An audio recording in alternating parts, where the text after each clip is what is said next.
Hey guys, what is up? You got Quinera here coming at you with a brand new video. Today I'm going to be showing you how to do, I'm going to show you the mechanics for Force of Echoes hard mode. So I'm going to go ahead and start this. Let me mute this video here. This is with my Blade Master. This is from a while back. This is before Aerodrome, before Substratum ever came out. But yeah, we're going to go ahead and dive right into it. So this is the first boss on Force of Echoes. The This is the Harpy Lady or whatever, kind of like the one from Vortex Temple. But this boss, basically, you can burst this boss down before the mechanics happen if you have the DPS for it. As you can see here, we're bursting down the boss rather quickly. Now, if you don't have the DPS to burst her down before the mechanics, she will spawn these flowers. You'll actually see them here in just a second. So these flowers will spawn all around the room, and she's also going to throw these AoEs at you as well. If you don't dodge this AoE, which gonna be kind of, it's not too hard to if you have the mobility. You can SS away from it or whatever, but if you get hit by this, you're gonna get a stack. You'll see here in a moment.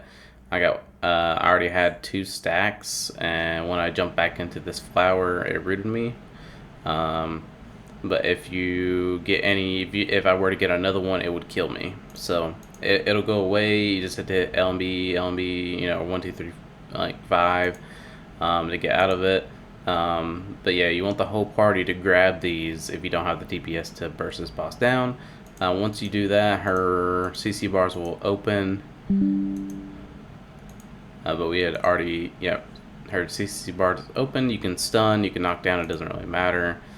But yeah, the mechanics for this one's pretty easy. Just grab the flowers around the room, and just try not to die. Yeah, so we're going to go ahead and go through this. And then pretty much it just keeps doing that over and over again until this boss is dead. Nothing too crazy.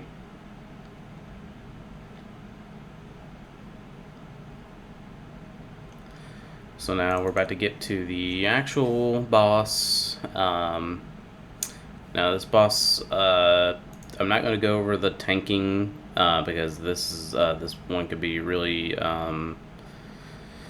this dungeon can be the tanking really tanking's easy except for the Master Hong tanking part. You have to understand it. I understand it well enough for it to be easy for me, but I'll explain it in a different video. But yeah. So here we go, first boss. This is Kumi. Now if you have enough DPS, you can skip some of the basic rotation that she has. But basically, what can happen before you reach the 90% phase is she'll do her first few attacks. She'll do like these random AoE attacks. And there's some that she can do that's kind of invisible. Those you can just iframe or stand on the opposite side or in the opposite directions. And right before the 90% phase happens, she will also drop these puddles. Typically, you want to drop these puddles because I think she picks 3 random people to drop the puddles. You typically want to drop them all on one side and then move around because the puddles will do a lot of damage to you. We're going to go ahead and dive right in. So let's see how this goes.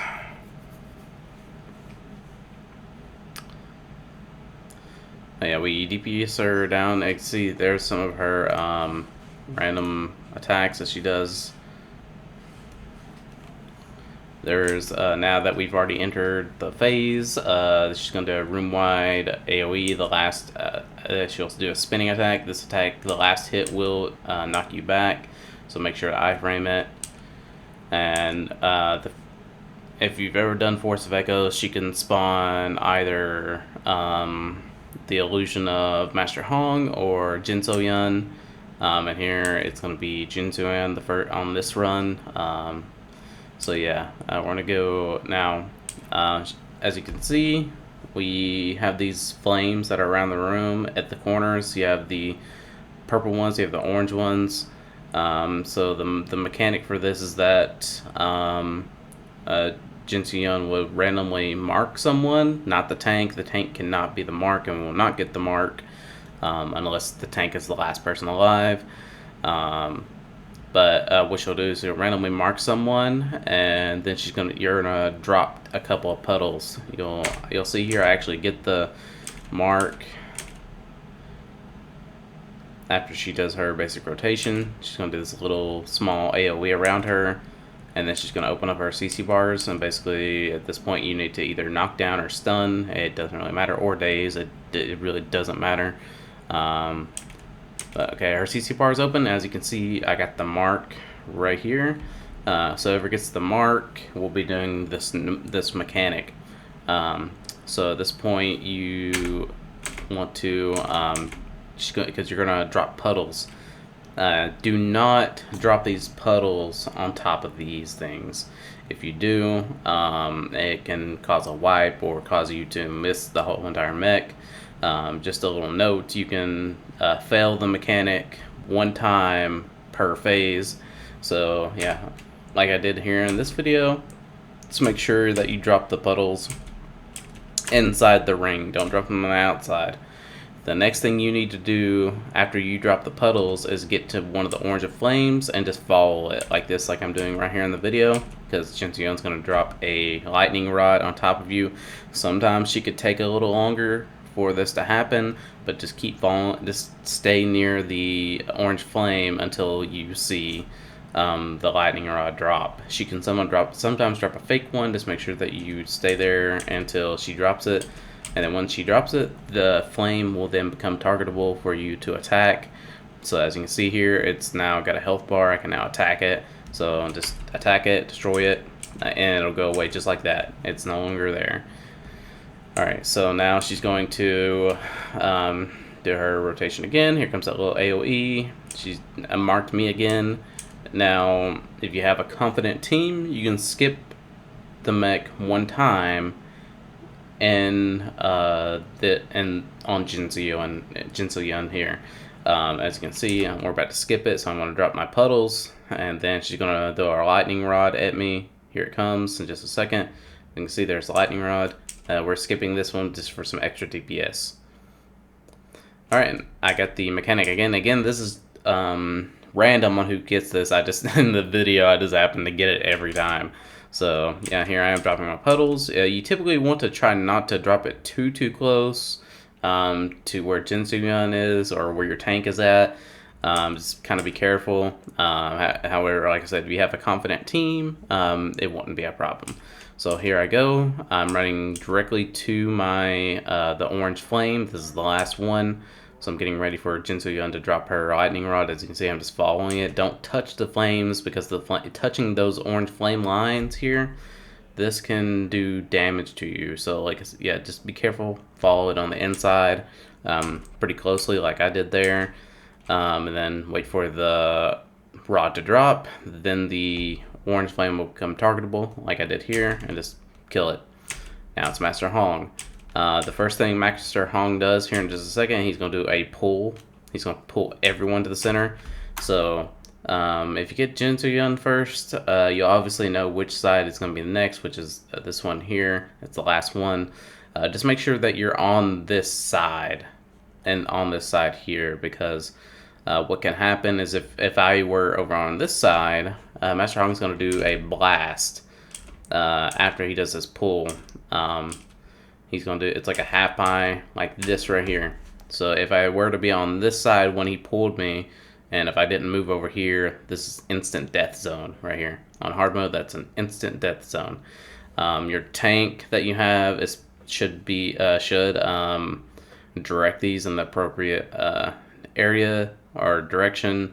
That way that this blue death zone never reaches to these orange ones over here.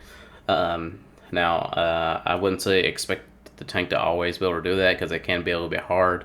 do that. I've tanked this boss before, and sometimes if Hong messes you up, or if he kills the party or knocks you back, it can mess up the tank. So don't jump to conclusions thinking that your tank is doing it bad. It's just tanking Hong can be a little bit tricky, especially if you don't have a lot of iframes or anything like that. So just be wary of that. But if everything's going well, the blue death zone is gonna be over here. Now I recommend after Hong does the pull, I recommend you immediately get outside to the edge, like I am right here in this video.